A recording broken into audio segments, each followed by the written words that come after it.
Sarah Chin never intended to become the center of a national controversy.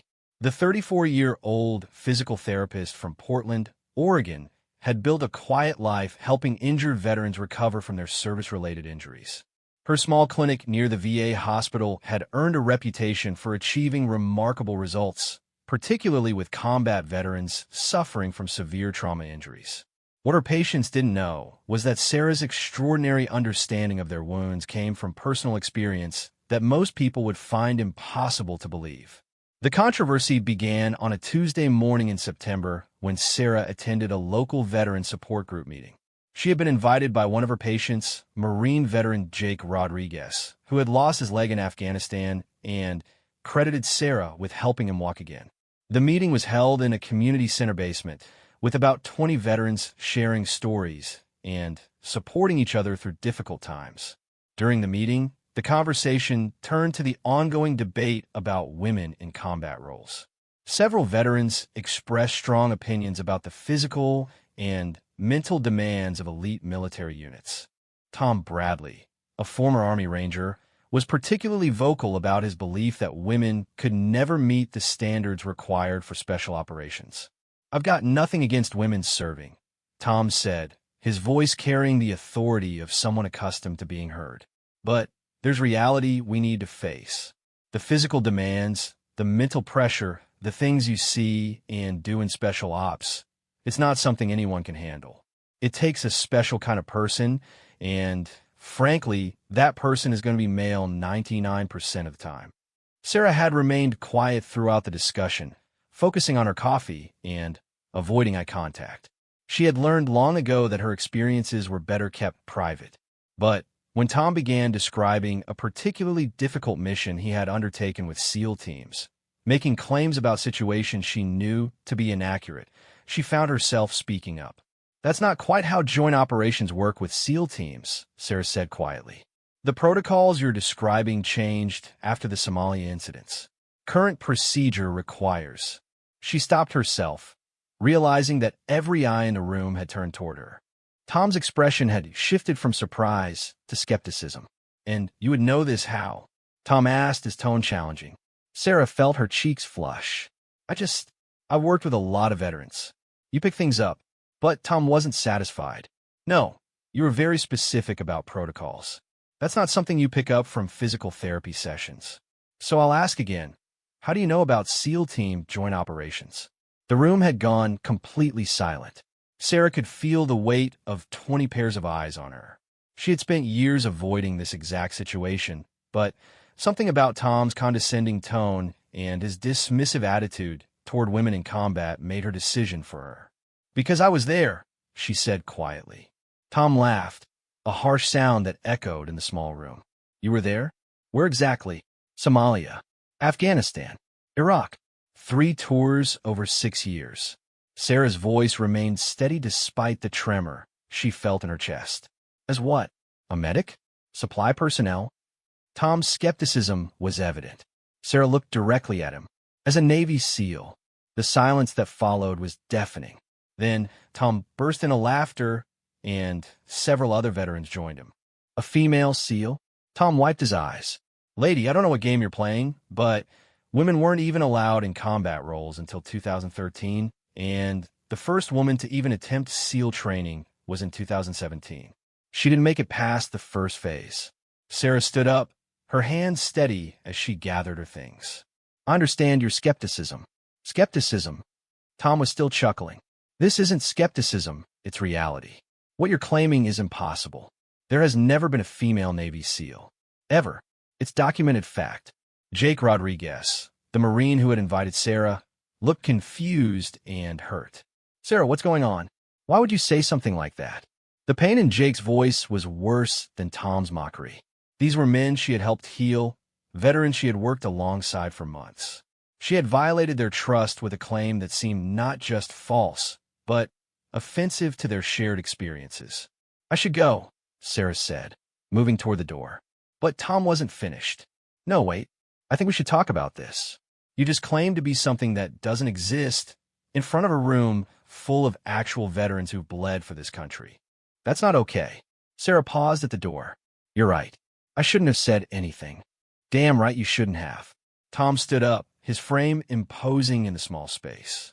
Do you have any idea how insulting that is? I've got friends who died trying to earn that trident. Good men who gave everything for the chance to call themselves SEALs. And you think you could just walk in here and claim you're one of them? I never meant to insult anyone. Sarah's voice was barely audible. But you did. Tom pulled out his phone. You know what? I'm going to prove this is bullshit. What's your service record number? Sarah hesitated. It's complicated. Complicated? Tom was typing on his phone. Service records aren't complicated. They're public information for anyone who actually served. What's your name? Your real name? Sarah Chun.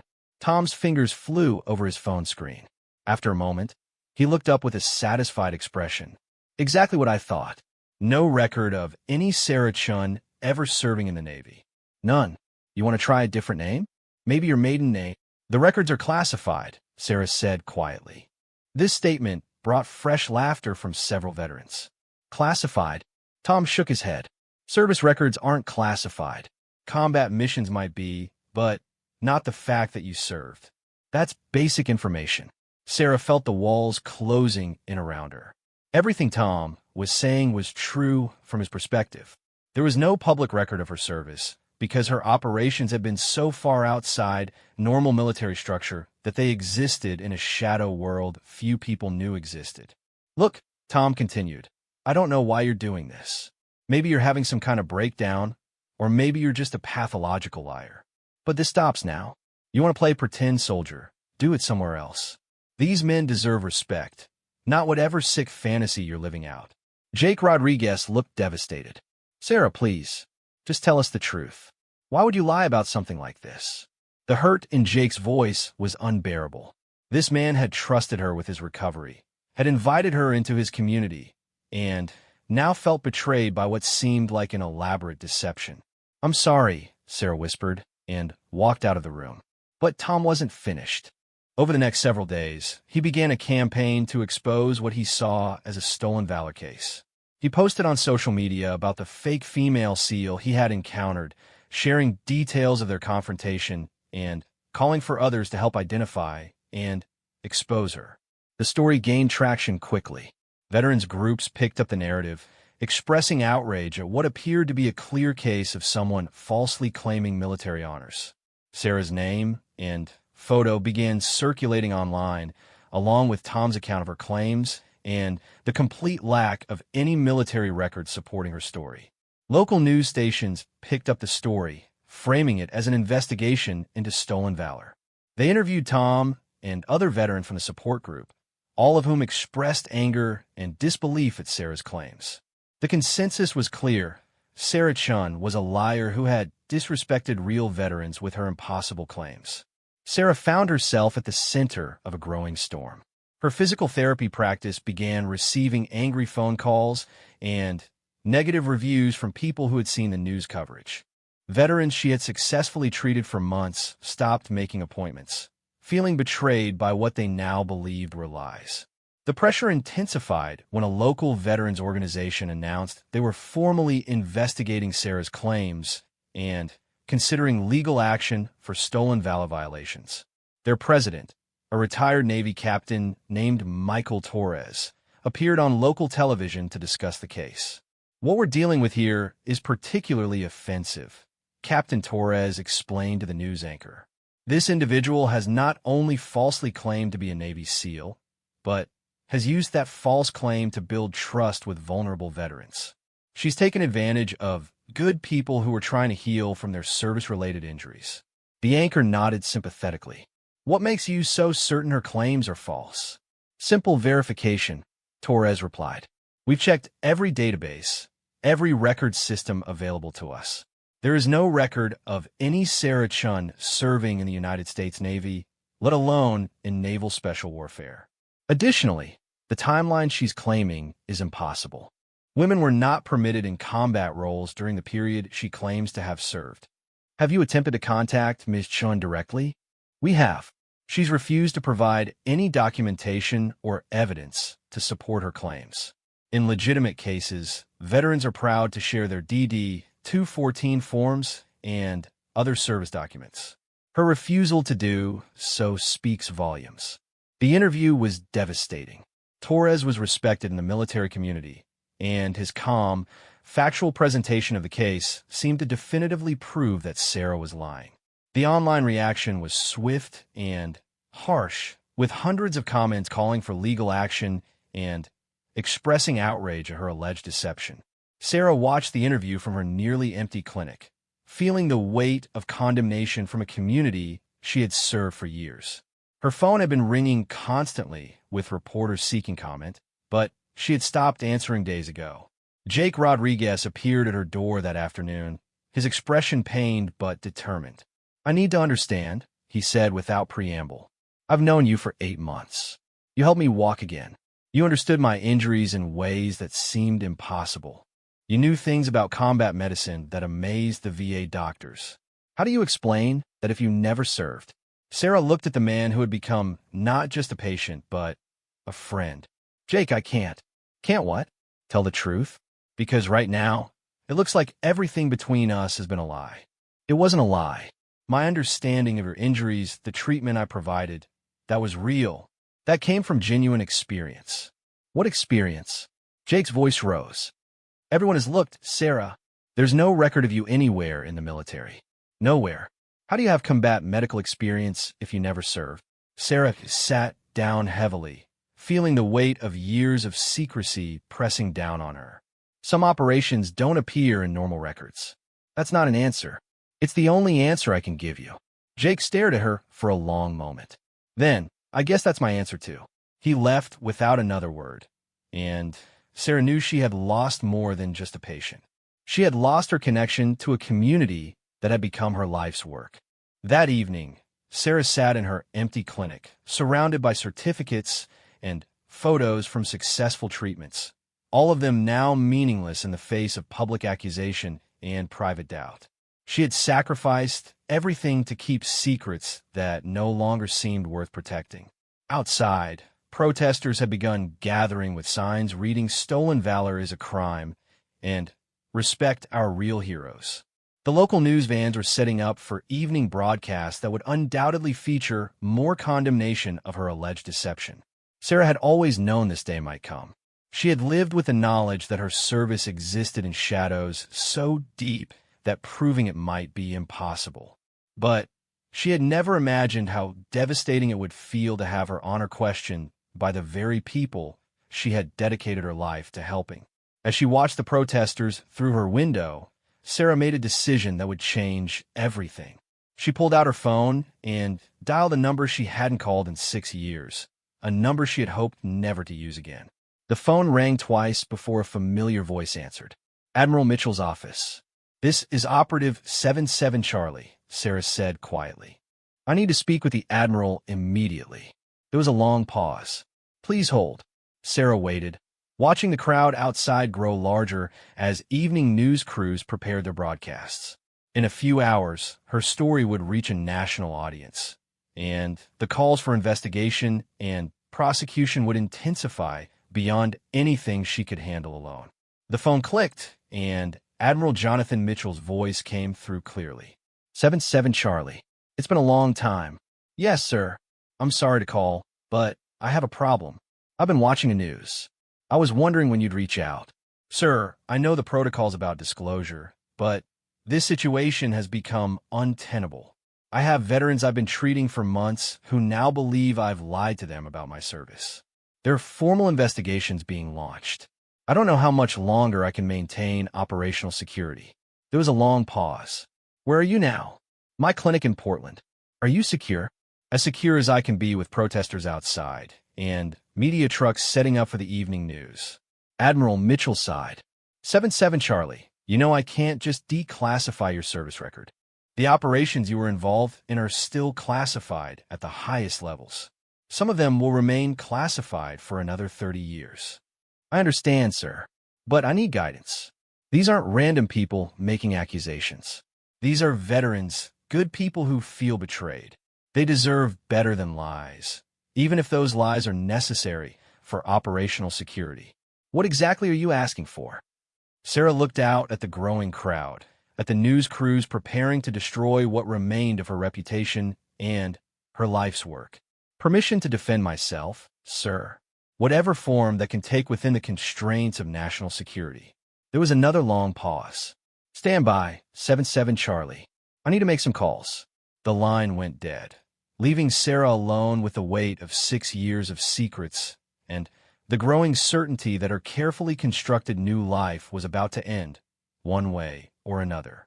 Outside, Tom Bradley was giving another interview to a national news crew, his voice carrying through the glass as he detailed every aspect of Sarah's deception for a country full of people who would judge her without ever knowing the truth she was forbidden to tell.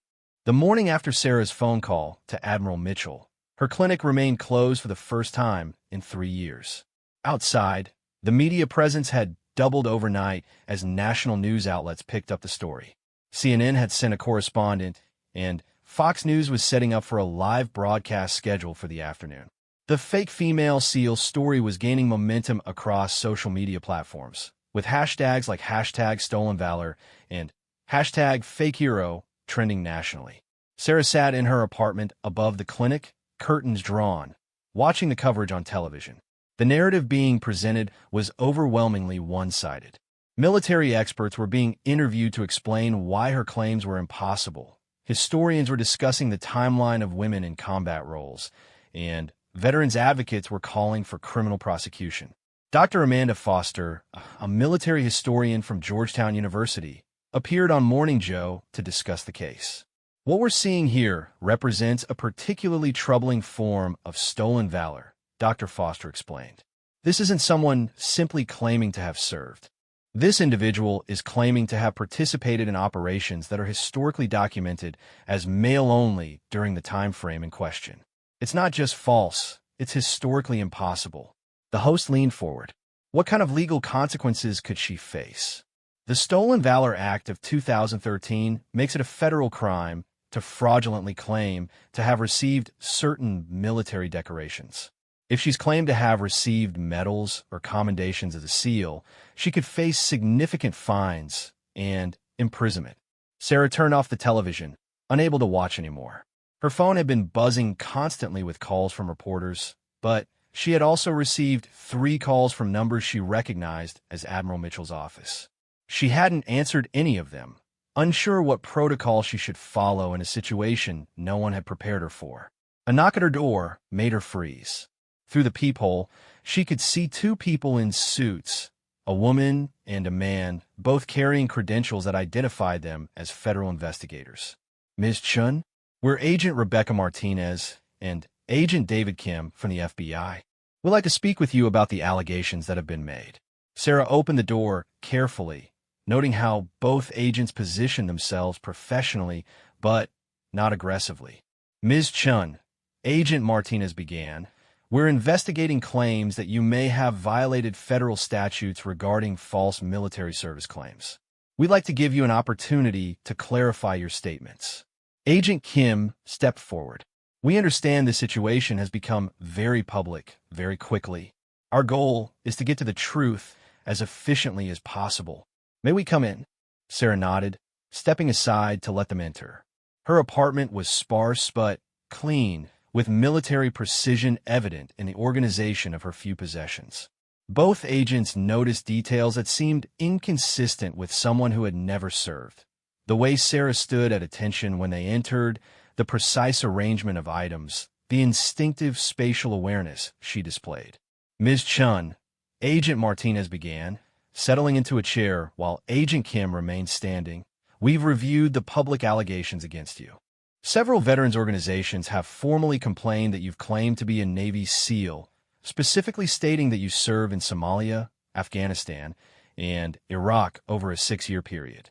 Is that accurate? Sarah sat carefully, her posture rigid. I made statements to that effect, yes. Are those statements true? Agent Kim asked directly. That's a complicated question. Agent Martinez exchanged glances with her partner. Service records aren't typically complicated, Ms. Chun. Either you served or you didn't. Either you were a Navy SEAL or you weren't. Sarah was quiet for a long moment. Have you checked my service record? We've checked every available database, Agent Kim confirmed. There is no record of a Sarah Chun serving in any branch of the United States military. What about classified databases? Both agents paused. Agent Martinez leaned forward. Ms. Chun, are you claiming your military service was so classified that it doesn't appear in standard military personnel databases? I'm not claiming anything. I'm asking what databases you've checked. Agent Kim pulled out a tablet. We've checked the Defense Manpower Data Center, the Navy Personnel Command Database, the Naval Special Warfare Center records, and the Department of Veterans Affairs files. Additionally, we've cross-referenced with Social Security Administration records for any gaps in your civilian employment that might correspond to military service. There is no indication anywhere that you have ever served in the United States military. Sarah nodded slowly. Those are the databases you would check for standard military personnel. Standard personnel? Agent Martinez's tone sharpened. Ms. Chun, there's no such thing as non-standard military personnel when it comes to basic service records. If you served, there would be a record. Not necessarily. Agent Kim sat down, his expression becoming more serious. Ms. Chun, we need to be clear about something. What you're implying, that you were involved in some form of military service so classified that no record exists, that's exactly the kind of claim that people make when they're caught in stolen valor cases. It's unfalsifiable, which makes it appealing to people who want to maintain false claims. Sarah met his gaze directly. I understand how it sounds. Then, help us understand, Agent Martinez said. If you genuinely served, there must be some way to verify that. Commanding officers, fellow service members, any documentation at all. My commanding officer was Admiral Jonathan Mitchell. Both agents made notes. Agent Kim looked up. Admiral Mitchell is currently serving as Deputy Director of Naval Intelligence. Are you claiming he can verify your service? I'm saying he was my commanding officer. Agent Martinez studied Sarah carefully. Ms. Chun, if Admiral Mitchell can verify your service, this investigation could be resolved very quickly. Would you be willing to have us contact him? Sarah hesitated. This was exactly the situation she had hoped to avoid, but it seemed unavoidable now. I called him yesterday. You have direct contact with a sitting admiral? Agent Kim's skepticism was evident. I have a number I was given for emergency contact. Agent Martinez and Agent Kim exchanged another look. This was not the typical pattern they saw in stolen valor cases. False claimants usually avoided any suggestion of verification that could be easily checked. Ms. Chun, Agent Martinez said carefully, would you be willing to place that call now, in our presence? Sarah's phone buzzed at that moment with an incoming call from Admiral Mitchell's office.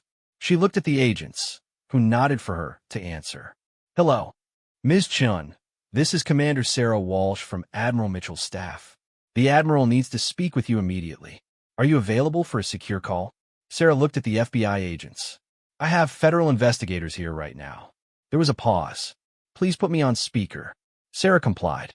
Commander Walsh, I'm here with FBI agents Martinez and Kim. Agents, this is Commander Sarah Walsh, Naval Intelligence. I need to inform you that Ms. Chun is the subject of an ongoing federal security review.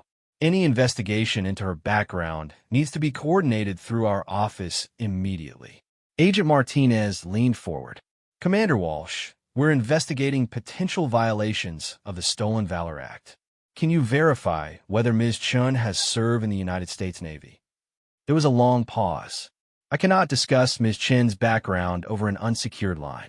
However, I can tell you that your investigation has triggered significant interest at the highest levels of the Department of Defense. Admiral Mitchell wants to meet with all of you immediately. Agent Kim frowned.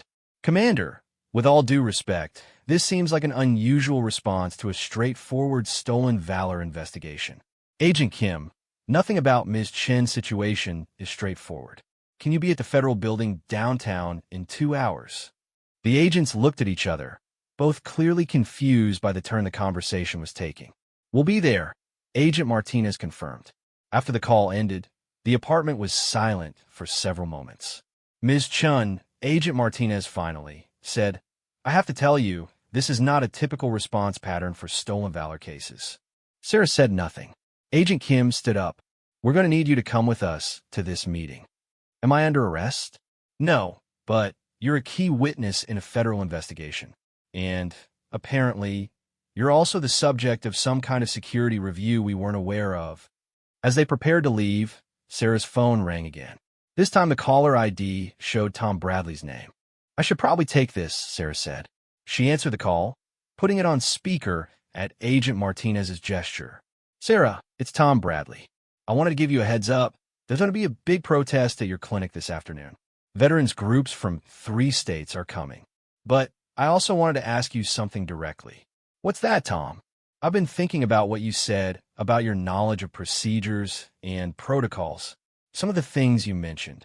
I've been checking, and you were right about details that aren't common knowledge. How did you know about the Somalia protocol changes? Sarah glanced at the FBI agents, who gestured for her to continue the conversation. I told you, Tom. I was there. But that's impossible. I've had former SEALs confirm there were no women on those operations. Were they on every operation? There was a pause. No, but look, I'm getting calls from people saying this whole thing might be more complicated than we thought. Some former military intelligence people are asking questions about why there's so much federal interest in what should be a simple stolen valor case. Agent Kim gestured to Sarah to keep him talking. What kind of questions? Sarah asked. Questions about whether you might have been involved in operations that weren't standard SEAL team deployments. Black Ops stuff. Compartmentalized operations that wouldn't show up in normal records. Tom's voice carried a note of uncertainty that hadn't been there before. Sarah, I need to ask you directly. Were you involved in classified operations that wouldn't be documented in standard military databases? Sarah looked at the FBI agents, who were now paying very close attention. Tom, I can't discuss operational details. That's not a denial. No, it's not. There was a long silence on the other end of the line. Jesus Christ. What kind of operations? The kind that are still classified. How classified? Agent Martinez gestured for Sarah to end the call, but Tom continued speaking. Sarah, I'm going to ask you something, and I need you to answer honestly. Do you have any physical evidence of your service? Anything at all that might support your claims? Sarah reached in her pocket and pulled out something she always carried but had never shown anyone, a small metal object about the size of a quarter. I have something. What is it? Sarah looked at the FBI agents, who nodded for her to continue. It's a challenge coin, but not a standard one. Agent Kim leaned closer, trying to see the object in Sarah's hand. What makes it non-standard? Tom asked. It has classification markings and an operation code that would only be known to people who were actually there. What operation? Desert Shadow 7. The line went completely quiet. Finally, Tom spoke, his voice much quieter than before. Sarah, I'm going to call you back. The line went dead. Agent Martinez looked at Sarah. Ms. Chun, we're going to need to see that coin. Sarah handed it over reluctantly. Agent Martinez examined it carefully, noting symbols and markings that seemed far more sophisticated than typical military challenge coins.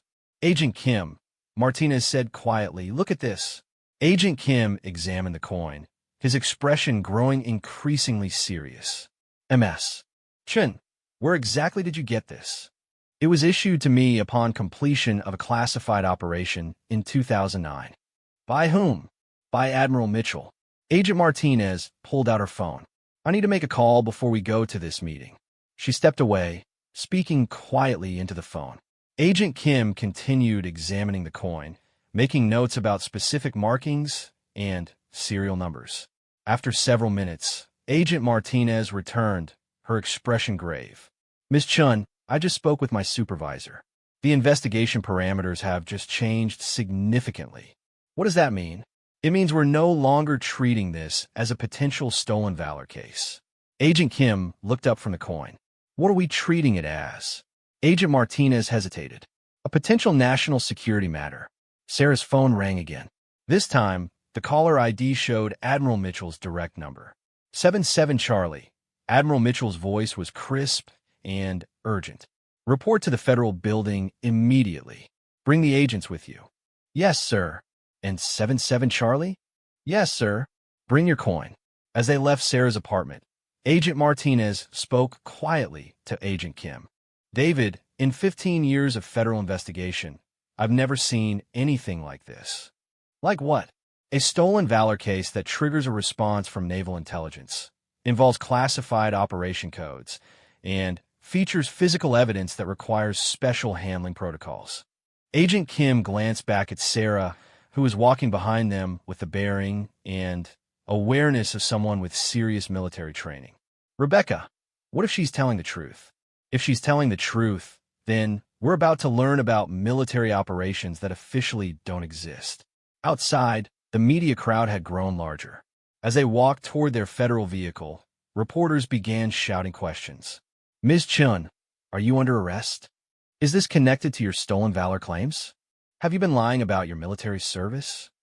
Sarah kept walking, saying nothing, but Agent Martinez noticed that she moved through the crowd with tactical awareness, constantly scanning for potential threats, positioning herself strategically relative to the agents and the vehicle. For someone who had supposedly never served in the military, Sarah Chun moved exactly like someone who had spent years in very dangerous places.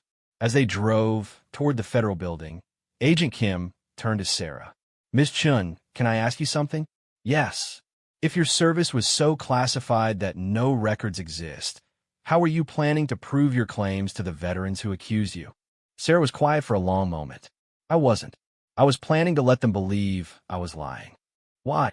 Because protecting operational security was more important than protecting my reputation.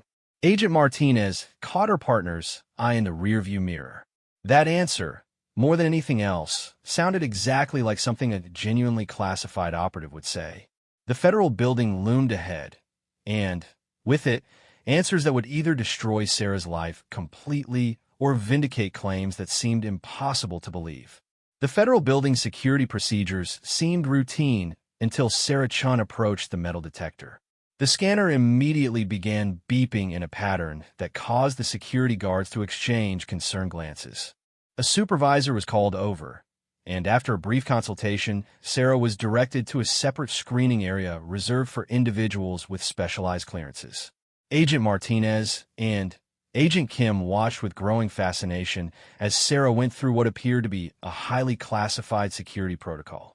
She provided identification they had never seen before, credentials that caused the federal security supervisor to make immediate phone calls to verify her status.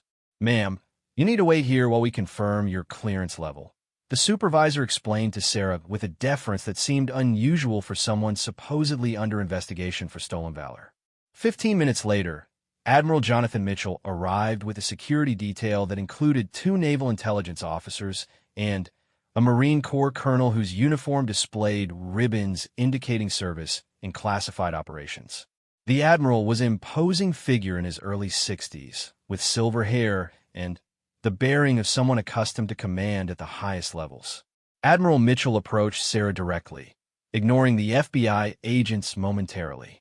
7-7 Charlie, report. Sarah stood at attention immediately. Sir, the situation has escalated beyond my ability to manage while maintaining operational security protocols. At ease, Commander. The word commander caused both FBI agents to start. Agent Martinez stepped forward. Admiral Mitchell, I'm Agent Martinez, FBI. We were told Ms. Chun was the subject of a security review, but she's never mentioned holding any military rank. Admiral Mitchell turned to face the agents, his expression serious. Agents, what I'm about to tell you is classified at the top secret level. Before we proceed, I need to know if you both hold appropriate clearances. Agent Kim nodded. We both hold TS clearances, sir. Very well. Follow me. They were led to a secure conference room deep within the federal building, a space typically reserved for discussions of national security matters. Once inside, Admiral Mitchell activated a device that would prevent any electronic surveillance. Agents, Commander Chin's service record is classified under a special access program that was established in 2001. What you need to understand is that following the September 11th attacks, the Department of Defense authorized several highly classified programs designed to infiltrate and disrupt terrorist networks in ways that conventional military operations could not achieve.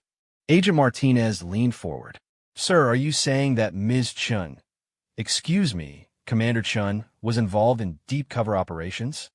I'm saying that Commander Chun was part of a program so classified that only 12 people in the entire Department of Defense knew of its existence. She was selected for operations that required individuals who could blend completely into civilian populations while maintaining the tactical skills of our most elite special operations personnel. Agent Kim frowned. Admiral, with respect, the timeline doesn't match. Women weren't allowed in combat roles during the period she claims to have served. Admiral Mitchell's expression grew stern. Agent Kim, you're thinking about conventional military service. Commander Chun was never part of conventional military service. She was recruited directly into a compartmentalized program that operated outside normal military structure. But, sir, Agent Martinez interjected, there's no record of her serving anywhere in any capacity. That's because her service was designed to be deniable. She never appeared on standard military rosters because she was never assigned to standard military units. Her operations required her to maintain complete civilian cover, including false employment records, false educational backgrounds, and false personal histories. The Admiral walked to a secure terminal in the room and entered a series of codes. A classified document appeared on the screen. What you're looking at is the operational history for Special Access Program Desert Shadow. Commander Chin participated in 7 classified operations between 2003 and 2009, operating in Somalia, Afghanistan, Iraq, Yemen, and Pakistan. Agent Kim studied the document, noting details that correlated with Sarah's earlier statements. Sir, this document shows operations involving naval special warfare assets, but it doesn't specifically mention Commander Chen. That's because operatives in this program were never identified by name in operational documents. They were identified only by operational codes. Commander Chun was designated 7-7 Charlie. Sarah spoke for the first time since entering the room. Sir, permission to clarify the operational parameters for the agents? Admiral Mitchell nodded. Proceed, Commander. Sarah turned to face the FBI agents. Agents, the program I was part of was designed to place individuals with elite military training into situations where conventional military personnel couldn't operate. My cover required me to appear as a civilian contractor, aid worker, or in some cases, a journalist. I spent months or sometimes years establishing credible civilian identities before actual operations commenced. Agent Martinez was taking notes rapidly. Commander Chun, you're saying you were essentially a deep cover military operative? More specifically, I was trained as a direct action operative with specialized skills in intelligence gathering, target elimination, and network disruption. My SEAL training was conducted privately, outside normal Navy facilities, specifically to ensure no record of it would exist in standard military databases. Admiral Mitchell returned to his seat. Agents, Commander Chun completed one of the most rigorous training programs ever designed by the United States military. Her training included not only standard SEAL curriculum, but also advanced instruction in covert operations, linguistic immersion, cultural integration, and psychological operations. Agent Kim looked skeptical. Admiral, this is a fascinating story, but how do we verify any of this? If everything was so classified that no records exist, how can we confirm that Commander Chun isn't just an elaborate fantasy? Admiral Mitchell smiled grimly. Agent Kim, that's exactly the question I would expect from a competent investigator. The answer is that while most records of Commander Chen's service are classified, there are certain physical artifacts that can be verified. He gestured to Sarah. Commander, show them your shoulder. Sarah hesitated, then removed her jacket and rolled up her left sleeve, revealing a small tattoo that appeared to be a series of numbers and symbols. That tattoo contains information that can only be decoded using classified encryption protocols, Admiral Mitchell explained. It includes her operational designation, the dates of her service, and verification codes that confirm her participation in specific operations. Agent Martinez examined the tattoo closely. Sir, this looks like it could have been applied at any time. How do we know it's authentic? Because the encryption protocol used to create it was classified until yesterday. The codes embedded in that tattoo match exactly with operational logs that have been stored in classified archives for 15 years. Admiral Mitchell pulled out a device that looked like a sophisticated scanner. This is a verification scanner used by naval intelligence. Watch what happens when I scan Commander Chen's tattoo. The scanner beeped several times, then displayed information on a small screen. Agent Kim leaned over to read the display, his eyes widening. Agent Martinez, look at this. The display showed a detailed readout confirming Sarah's operational designation, listing dates that matched her earlier claims, and providing verification codes that appeared to authenticate her service record. My God, Agent Martinez whispered. It's all true. Admiral Mitchell nodded gravely. Every word of it. Commander Chun served with extraordinary distinction in some of the most dangerous operations conducted by the United States military in the 21st century. She has personally saved hundreds of American lives through her actions in the field. Agent Kim sat back in his chair, looking stunned. Admiral, why wasn't any of this information provided when the stolen valor allegations first surfaced? Because Commander Chen's operations remain classified. Revealing her service record would compromise ongoing national security interests and potentially endanger other operatives still in the field. Sarah spoke quietly. Sir, the veterans who accuse me, they're not wrong to be skeptical. From a perspective, my claims are impossible to verify. They've served honorably, and they deserve better than lies, even necessary ones. Admiral Mitchell studied Sarah for a moment. Commander, your concern for the veterans who accuse you speaks to your character. However, the situation has evolved beyond our ability to maintain complete operational security. How so, sir? Because this afternoon, Congressman Robert Hayes announced that the House Armed Services Committee will be conducting a formal investigation into your case. Congressional investigations have the authority to access classified information. Agent Martinez looked up sharply. Admiral, what does that mean for the investigation? It means that within days, Commander Chen's service record will be reviewed by congressional investigators with appropriate clearances. The cat, as they say, is about to be out of the bag. Admiral Mitchell stood and walked to the window, looking out at the city below. Agents, what I'm about to tell you cannot leave this room until official disclosure has been authorized. Commander Chen's program was shut down in 2009 following a mission that went badly wrong. She was the only operative from her team to survive. Sarah's expression became pained, and Agent Kim noticed her hands clench involuntarily. Sir, Agent Kim said carefully, what happened to the rest of her team? They were killed in Pakistan during an operation to eliminate a high-value target. Commander Chun managed to complete the mission and extract successfully, but she lost 5 teammates in the process. She has been living with that trauma for over a decade while being unable to discuss it with anyone, including mental health professionals, due to classification requirements. Agent Martinez looked at Sarah with new understanding. Is that why you became a physical therapist specializing in treating veterans? Sarah nodded, her voice quiet. I couldn't help my teammates, but I could help other veterans heal from their injuries. It was the only way I could find to honor their service. Admiral Mitchell returned to his seat.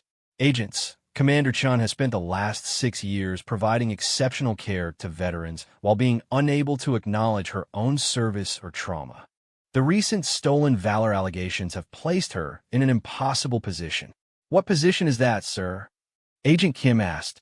The position of having to choose between protecting national security and protecting her own reputation. Until today, she has consistently chosen national security, even at great personal cost. Agent Martinez closed her notebook. Admiral, what happens now? Now, we prepare for congressional testimony that will officially acknowledge Commander Chen's service for the first time. The veterans who accuse her will learn that not only is she exactly who she claims to be, but that she represents one of the most elite and classified programs in military history. Sarah spoke up. Sir, what about operational security for other programs? Commander, your case has already compromised security for the Desert Shadow program beyond repair. Our choice now is between controlled disclosure and uncontrolled speculation. Congressional oversight will allow us to manage the disclosure process while protecting information that remains sensitive. Admiral Mitchell pulled out his phone. I'm going to make a call that will change your life, Commander. Are you prepared for that? Sarah straightened her shoulders. Yes, sir. Very well. Admiral Mitchell dialed a number. Senator Williams? This is Admiral Mitchell. We need to discuss the Chun case immediately. Yes, sir. I believe full disclosure is now our only viable option. Tomorrow at 0800 hours would be perfect, sir. He ended the call and looked at Sarah. Commander, tomorrow morning you will testify before a closed session of the Senate Armed Services Committee. Senator Williams will be chairing the hearing.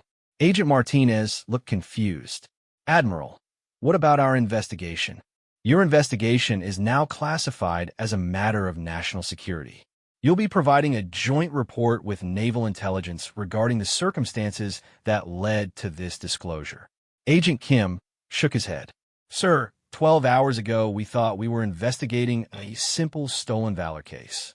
Agent Kim, there is nothing simple about Commander Chun. She is one of the most highly trained and effective operatives ever produced by the United States military. The fact that she has been living quietly as a civilian healthcare provider, successfully treating veterans while maintaining perfect operational security, is a testament to her extraordinary capabilities. Admiral Mitchell stood, indicating the meeting was ending. Commander Chun, you are hereby authorized to discuss your service record with appropriate personnel in preparation for tomorrow's congressional testimony. That authorization includes discussing your service with the veterans who have accused you. Sir, are you ordering me to reveal classified information?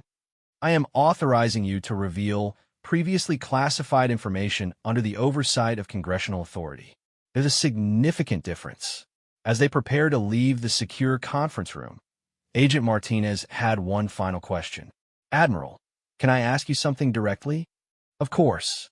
How does someone like Commander Chun, someone with her training and experience, end up being accused of stolen valor? Admiral Mitchell paused, his expression thoughtful. Agent Martinez, Commander Chin's cover story was so thorough and her operational security so complete that even she began to believe it was her real life. After 6 years of successfully living as a civilian, I think she forgot how extraordinary her actual experience was. He looked at Sarah with something approaching paternal pride. Commander, you've conducted yourself with honor throughout this situation. Your teammates will be proud. Sarah's eyes glistened, but her voice remained steady. Thank you, sir. As they left the federal building, Agent Kim turned to Sarah. Commander, can I ask you something personal? What's that? How did you handle 6 years of people not knowing who you really are? Sarah was quiet for a moment as they walked toward their vehicle. Agent Kim, I stopped being who I really am a long time ago. The woman those veterans accused of lying, that's who I became. The operative who served in Desert Shadow, that's who I used to be. Which one is the real you? Sarah looked back at the federal building, where classified truths were finally being acknowledged after years of necessary deception. Tomorrow, I guess we'll find out. The Russell Senate office building buzzed with unusual activity as congressional staff prepared for what many were calling the most significant closed-door hearing in recent memory. Word had leaked that the fake female SEAL story had taken an unexpected turn, though details remained scarce. News vans lined the street, and reporters pressed congressional aides for any information about why a stolen valor case was now being handled by the Senate Armed Services Committee. Sarah Chun sat in a secure briefing room adjacent to the hearing chamber, wearing her dress blue naval uniform for the first time in over 6 years. The uniform fit perfectly, despite the years that had passed, and displayed ribbons and decorations that most military personnel had never seen. Admiral Mitchell sat across from her, reviewing testimony protocols one final time. Commander, remember that this hearing is classified, but a redacted transcript will be released to the public within 48 hours. Your testimony will officially acknowledge your service for the first time. Sarah adjusted her uniform jacket nervously. Sir, what about the veterans who accused me? Have they been informed? Tom Bradley and Jake Rodriguez have been invited to observe the proceedings. They're in the building now, going through security clearance verification. How did they react when they learned the truth? Admiral Mitchell's expression was grim. About how you'd expect. Tom Bradley has been making phone calls all morning, trying to stop the protest scheduled for this afternoon. Jake Rodriguez has been asking if he can personally apologize to you. Sarah nodded, her emotions carefully controlled. And Captain Torres from the Veterans Organization, he'll be testifying as well, providing context for why your claims appeared false from a conventional military perspective. A knock at the door interrupted their conversation. Commander Walsh entered with a tablet displaying real-time news coverage. Admiral, the story has gone national in a way we didn't anticipate. CNN is running continuous coverage, and 3 major veterans organizations have issued statements calling for full congressional disclosure of any classified programs that might vindicate Commander Chun. Admiral Mitchell reviewed the tablet, noting headlines that range from "Female SEAL Story Takes Dramatic Turn" to "Congressional Investigation Suggests Military Cover-Up." How are veteran groups reacting? Mixed, sir. Some are demanding apologies to Commander Chun. Others are expressing skepticism about classified programs they've never heard of, and a few are asking why such programs existed without congressional oversight. Sarah spoke up. Sir, this is exactly what we hope to avoid. The focus is shifting from my individual case to questions about the program itself. Commander, that shift was inevitable once congressional oversight became involved. Our task now is to control the narrative while protecting information that remains sensitive. Senator Patricia Williams entered the briefing room, followed by Senator Michael Anderson, the ranking minority member of the Armed Services Committee. Both senators carried the gravity of individuals who had just reviewed highly classified briefing materials. Admiral Mitchell, Senator Williams began, I've spent the morning reviewing Commander Chen's operational history. I must say, the scope of these operations is far beyond what most of Congress has been briefed on. Senator Anderson nodded grimly. Admiral, I've been on this committee for 12 years, and I was completely unaware that programs like Desert Shadow existed. Admiral Mitchell stood at attention. Senators, the classification levels for these programs were established by executive order following the September 11th attacks. Congressional oversight was limited to the Gang of Eight until operational parameters changed. Senator Williams studied Sarah carefully. Commander Chun, I understand you've been living as a civilian for 6 years while being unable to acknowledge your military service. Can you help us understand the personal impact of that situation? Sarah stood at attention. Senator, the personal impact is secondary to operational security requirements. I understood when I accepted the assignment that my service might never be officially acknowledged. But you've been accused of stolen valor, your reputation has been destroyed, and your life's work helping veterans has been undermined. Surely that creates some personal hardship. Yes, ma'am, it does. But protecting classified operations and the safety of other operatives remain the priority. Senator Anderson leaned forward. Commander, yesterday Tom Bradley called my office to report that he had been researching your claims in more detail. He found corroborating evidence that convinced him he might have been wrong about your service. What kind of evidence was he finding? Sarah glanced at Admiral Mitchell, who nodded for her to continue. Senator, Mr. Bradley had access to veterans who served in conventional units during some of the same operations I was involved in. When he began asking detailed questions about specific tactical procedures and operational protocols, he found that my knowledge was accurate and extremely detailed. Knowledge that would be difficult to fake. Knowledge that would be impossible to fake without having been there, sir. Senator Williams consulted her notes. Admiral Mitchell, we've reviewed the operational records for Desert Shadow. Can you explain to this committee why Commander Chun was selected for this program? Senator, Commander Chun was recruited based on a unique combination of factors.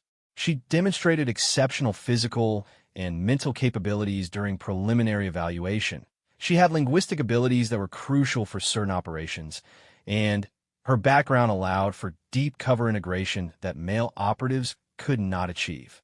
You're saying her gender was an operational advantage? In specific circumstances, yes, ma'am. Commander Chun could access targets and gather intelligence in situations where male operatives would have been immediately identified as threats. Senator Anderson reviewed a classified document on his tablet. Admiral, according to these records, Commander Chun completed operations that resulted in the elimination of 17 high-value targets and the disruption of multiple terrorist networks. Is that accurate? Yes, sir. And she accomplished this while maintaining perfect cover as a civilian contractor. For 6 years, yes, sir. Senator Williams turned back to Sarah. Commander Chun, these records indicate that your final operation resulted in the loss of your entire team except yourself. Can you describe what happened? Sarah's composure faltered slightly, but her voice remained steady. Senator, we were conducting a high-value target elimination in Pakistan.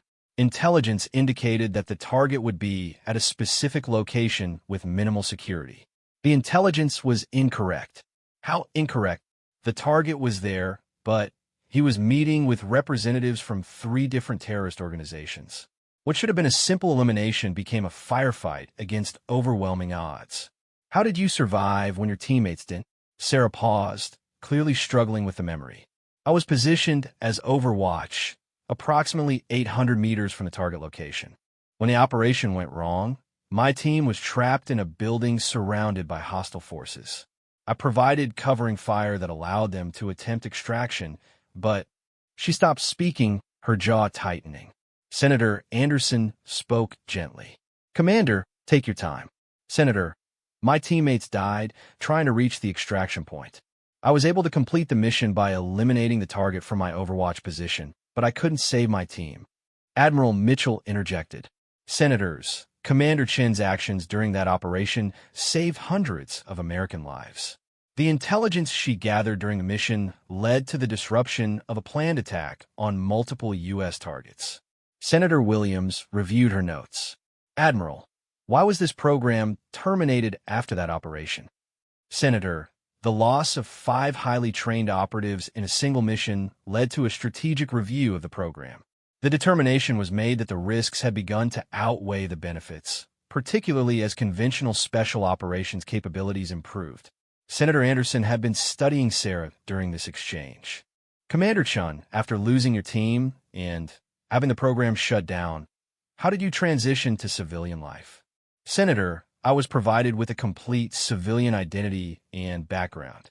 I was encouraged to pursue meaningful work that would allow me to contribute to veteran welfare while maintaining appropriate cover. You chose physical therapy. Yes, sir. I wanted to help veterans heal from their injuries. It seemed like the best way to honor my teammates' service. And for 6 years, you successfully treated veterans while being unable to tell them about your own service? Yes, sir. Senator Williams leaned back in her chair. Admiral Mitchell, I have to ask the obvious question. If Commander Chin's service was so classified that acknowledging it would compromise national security, why are we having this hearing? Senator, the stolen valor allegations created a situation where maintaining classification would cause more damage than disclosure. Additionally, changes in operational security since 2009 have reduced the sensitivity of some aspects of Commander Chin's service record. But not all aspects. No, ma'am. Certain operational details, techniques, and personnel information remain classified and will not be discussed in this hearing. Senator Anderson addressed Sarah directly. Commander Chun, Tom Bradley, and Jake Rodriguez are here today. They've requested permission to address you directly. Are you willing to meet with them? Sarah straightened. Yes, sir. Before we bring them in, I want to ask you something personal. These men accuse you publicly of stolen valor, damaged your reputation, and caused significant distress in your life. How do you feel about that? Sarah was quiet for a moment. Senator, they were protecting the integrity of military service based on the information available to them. Their actions were appropriate, given what they knew. You don't harbor any resentment? No, sir. They were doing what they thought was right. Senator Williams signaled to her staff. Please bring in Mr. Bradley and Mr. Rodriguez. Tom Bradley and Jake Rodriguez entered the hearing room, both clearly overwhelmed by the formal congressional setting. Tom was wearing his best suit, while Jake was in his dress blue Marine uniform. Both men looked nervous and uncertain. Senator Williams addressed them directly. Gentlemen, You've been briefed on the classified nature of these proceedings and have signed appropriate non-disclosure agreements. You're here because you initiated the allegations that led to this hearing. Tom Bradley stepped forward. Senator, I need to apologize. I made accusations without having all the facts. Mr. Bradley, based on publicly available information, your accusations appear justified. How did you begin to suspect you might be wrong? Senator, I started asking detailed questions to veterans who had served in some of the same areas where Commander Chun claimed to have operated. The more specific I got, the more her knowledge checked out in ways that would be impossible to fake. Jake Rodriguez spoke up. Senator, I served with Marines who did joint operations with special units they never identified. When I described Commander Chen's knowledge of medical procedures and tactical protocols to some of those Marines, they said her information was too accurate for someone who hadn't been there. Senator Anderson studied both men. What convinced you definitively that you had been wrong? Tom reached into his jacket and pulled out a small notebook. Senator, I made a list of every detail Commander Chun had mentioned about operations and protocols. I was able to verify 34 specific pieces of information that would only be known to someone who had actually participated in classified operations, such as tactical communication protocols that weren't standard military procedure, medical techniques that were developed specifically for special operations, and knowledge of equipment that was never used by conventional units. Jake nodded. Senator, when I really thought about it, Commander Chun had helped me with injuries in ways that suggested she had treated similar wounds before. Not from medical training, but from field experience. Senator Williams looked at Sarah. Commander Chun, these gentlemen would like to address you directly. Are you prepared for that? Yes, ma'am. Tom Bradley approached Sarah, his expression pained. Commander, I owe you an apology that I can never make adequate. I accuse you of lying about service that I now know was far more dangerous and significant than anything I've ever done. Sarah met his gaze directly. Tom, you were protecting something important. I understand that. But I damaged your life, your reputation, your work. How can you forgive that? Because you were acting with honor based on the information you had. That's exactly what a good soldier should do. Jake Rodriguez stepped forward, his eyes glistening. Commander, you helped me walk again. You gave me my life back. And the whole time, you had served with more distinction than anyone in that support group. But you let us believe you were lying rather than compromise security. Jake, helping you heal was one of the most important things I've ever done. Your recovery honors all veterans. Tom Bradley's voice was shaking. Commander, is there anything we can do to make this right? Sarah was quiet for a moment, then spoke with quiet authority. Tom, there are protesters gathering this afternoon based on allegations you helped spread. If you want to make this right, help me make sure those veterans understand what really happened here. Yes, ma'am. Absolutely. Senator Williams called the hearing back to order. Gentlemen, thank you for your testimony. Admiral Mitchell, what happens now?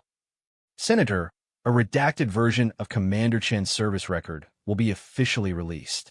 She will be formally recognized for her service, and appropriate decorations will be presented in a public ceremony. And the Desert Shadow program? The program remains classified, but its existence will be acknowledged as part of Post 9/11 Special Operations Initiatives. Senator Anderson had one final question. Commander Chun, after everything you've been through, do you regret your service? Sarah stood at attention one final time. No, sir. I regret the loss of my teammates, and I regret that my service had to be hidden for so long. But I don't regret serving my country. As the hearing concluded, Sarah realized that for the first time in 6 years, she could finally tell the complete truth about who she was and what she had done for her country.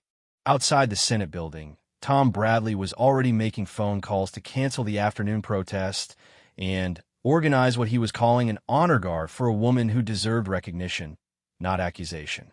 3 weeks after the congressional hearing, Sarah Chin stood before a mirror in her Portland apartment, adjusting her dress blue naval uniform one final time. Today would mark the public acknowledgement of her service, the formal presentation of decorations that had been classified for over a decade, and the end of 6 years of living in the shadows of her own life. The ceremony was being held at the Portland Veterans Memorial, a location chosen specifically because it was where Tom Bradley had first organized protests against her alleged stolen valor. The irony was not lost on anyone involved, particularly Tom himself, who had spent the previous weeks working tirelessly to organize what he now called the most important military recognition ceremony Portland has ever hosted. Outside her window, Sarah could see the crowds gathering. What had begun as a simple military decoration ceremony had evolved into something unprecedented. Veterans from across the Pacific Northwest had traveled to Portland, not to protest, but to honor a woman whose service had been hidden from them for reasons they were only now beginning to understand. A knock at her door interrupted her preparation. She opened it to find Jake Rodriguez, wearing his dress blue Marine uniform with every ribbon and medal he had earned during his deployment to Afghanistan. "Commander," Jake said formally, "I'm here to escort you to this ceremony." "Jake, you don't need to do that." "Yes, ma'am, I do. You escorted me through months of recovery when I couldn't walk. Today, I escort you to receive the recognition you should have gotten years ago." They walked together toward the memorial, passing groups of veterans who had gathered along the route. Many had tears in their eyes as Sarah passed, and several called out words of respect and apology. The weight of their acknowledgement was almost overwhelming. At the memorial, a formal military honor guard was waiting. Admiral Mitchell stood at the podium, flanked by Senator Williams and several high-ranking military officers. The crowd included not only veterans, but also members of Congress, military historians, and journalists who were being allowed to witness the first public acknowledgement of operations that had been classified for over a decade. Tom Bradley approached Sarah as she reached the memorial steps. He was wearing his Army dress uniform, and his expression carried a mixture of respect and remorse that had become familiar over the past 3 weeks. "Commander Chun," he said formally, "on behalf of every veteran who doubted your service, I want to apologize publicly for the damage we caused to someone who served with more distinction than most of us could imagine." Sarah met his gaze directly. "Tom, your apology is unnecessary, but appreciated. You are protecting something important, the integrity of military service. That's exactly what good soldiers do. Ma'am, if I may ask, how do you want to be remembered after today?" Sarah considered the question carefully, not as the woman who was falsely accused, but as someone who served her country and then continued serving by helping veterans heal. "That's the only legacy that matters to me." Admiral Mitchell called the ceremony to order, his voice carrying across the memorial grounds.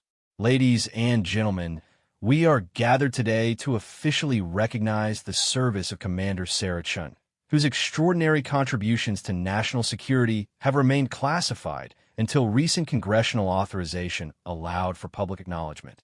He paused, surveying the crowd of veterans, officials, and civilians who had gathered to witness this unprecedented moment.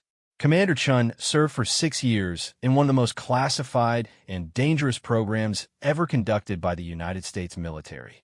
During that time, she completed operations in Somalia, Afghanistan, Iraq, Yemen, and Pakistan, often spending months in deep cover while gathering intelligence and eliminating high-value targets that threatened American lives. A murmur went through the crowd as people began to understand the scope of what they were learning. Commander Chin's service required her to maintain complete civilian cover, which meant that her extraordinary contributions to national security could never be officially acknowledged. For 6 years, she lived a double life, serving her country in the most dangerous environments while appearing to be a civilian contractor. Admiral Mitchell gestured for Sarah to join him at the podium. "Commander Chun, please step forward to receive the recognition that should have been yours years ago." Sarah walked to the podium with military precision, her bearing reflecting years of elite training that few people had ever witnessed. Admiral Mitchell began reading from an official document. By order of the Secretary of the Navy, and with authorization from the Senate Armed Services Committee, Commander Sarah Chun is hereby awarded the Navy Cross for extraordinary heroism during classified operations conducted between 2003 and 2009. The crowd erupted in applause that continued for several minutes. Many veterans were openly weeping, understanding for the first time the magnitude of what they had witnessed over the past months. Admiral Mitchell continued. Commander Chun is also awarded the Silver Star for gallantry in action during Operation Desert Shadow 7, where her actions resulted in the elimination of multiple high-value targets and the prevention of planned terrorist attacks on American soil. As each decoration was presented, Admiral Mitchell provided details about Sarah's service that left the audience stunned. Stories of months spent in deep cover, operations that saved hundreds of American lives, and sacrifices that had never been acknowledged until this moment. Finally, Admiral Mitchell concluded, Commander Chun is awarded the Purple Heart for wounds sustained during operations in Pakistan, where she lost her entire team while successfully completing a mission that disrupted a major terrorist network. As the final decoration was pinned to Sarah's uniform, the crowd rose in a standing ovation that lasted over 10 minutes. Veterans who had served in multiple deployments recognized that they were witnessing the acknowledgement of service that exceeded anything in their own experience. Senator Williams approached the podium as the applause finally subsided. Commander Chun, on behalf of Congress and the American people, I want to thank you not only for your classified service, but for the way you have conducted yourself throughout this difficult situation. You chose to protect national security rather than defend your reputation, and you continued serving veterans even when those same veterans questioned your honor. Sarah stepped to the microphone for the first time during the ceremony. Senator, Admiral, and fellow veterans, I want to say something about the events of the past month. The veterans who questioned my service were not wrong to be skeptical. Based on the information available to them, my claims appeared false. Their dedication to protecting the integrity of military service is exactly what makes our veteran community so strong. She turned to address Tom Bradley and Jake Rodriguez directly. Tom, Jake, and everyone who doubted my story, you were doing your duty as veterans by challenging claims that couldn't be verified. That's not something to apologize for. It's something to be proud of. Tom Bradley stepped forward, his voice carrying clearly across the memorial. Commander, speaking for everyone who doubted you, we want to say that your service makes us all proud to be veterans. But more importantly, your grace under fire during these accusations makes us proud to know you. Sarah nodded, then addressed the crowd once more. I want to talk about the veterans I've been privileged to treat over the past 6 years. Jake Rodriguez, who overcame devastating injuries to walk again. Tom Bradley, who served multiple deployments with distinction. Captain Torres, who has dedicated years to supporting veteran welfare. These are the heroes we should be celebrating today. Jake Rodriguez called out from the crowd. Commander, you're the hero we're celebrating today. The crowd erupted in agreement, but Sarah raised her hand for quiet. No, I'm not. I'm a veteran, just like all of you. I was lucky enough to serve in ways that remained hidden, but that doesn't make my service more important than yours.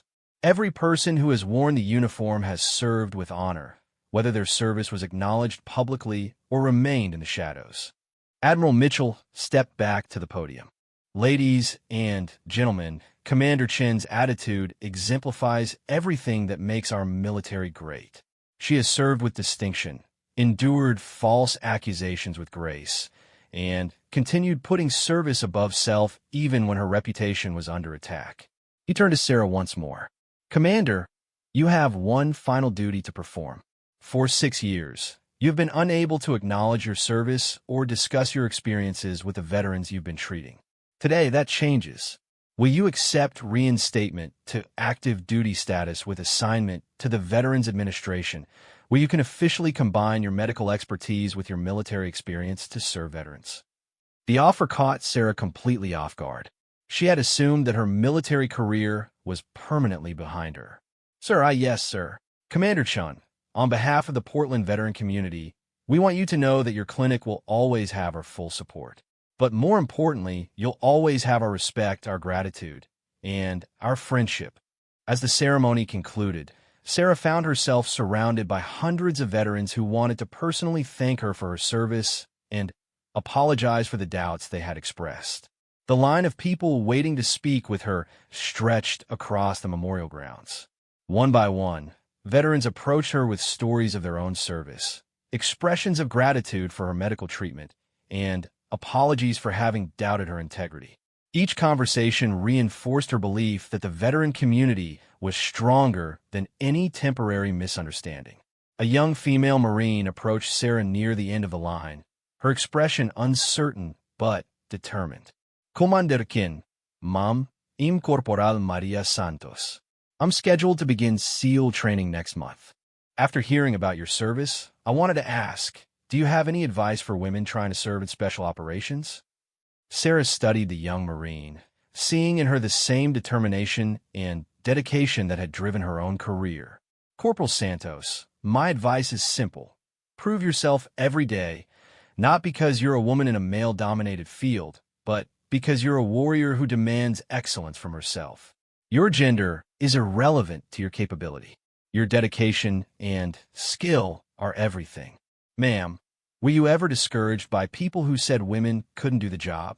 Corporal, I was discouraged by people who said humans couldn't do some of the jobs I was asked to do.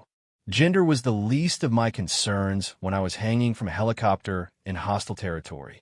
Corporal Santos Milit. Thank you, ma'am. Your example means everything to those of us who want to serve in special operations.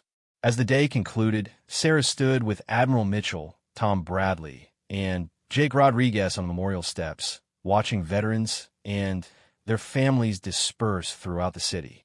The contrast with the angry crowds that had gathered just weeks earlier was remarkable. Admiral, Sarah said quietly, what happens to the other operatives from programs like Desert Shadow? Are their stories still classified? Some are, some aren't. But, Commander, your case has opened doors for recognition that we never thought would be possible.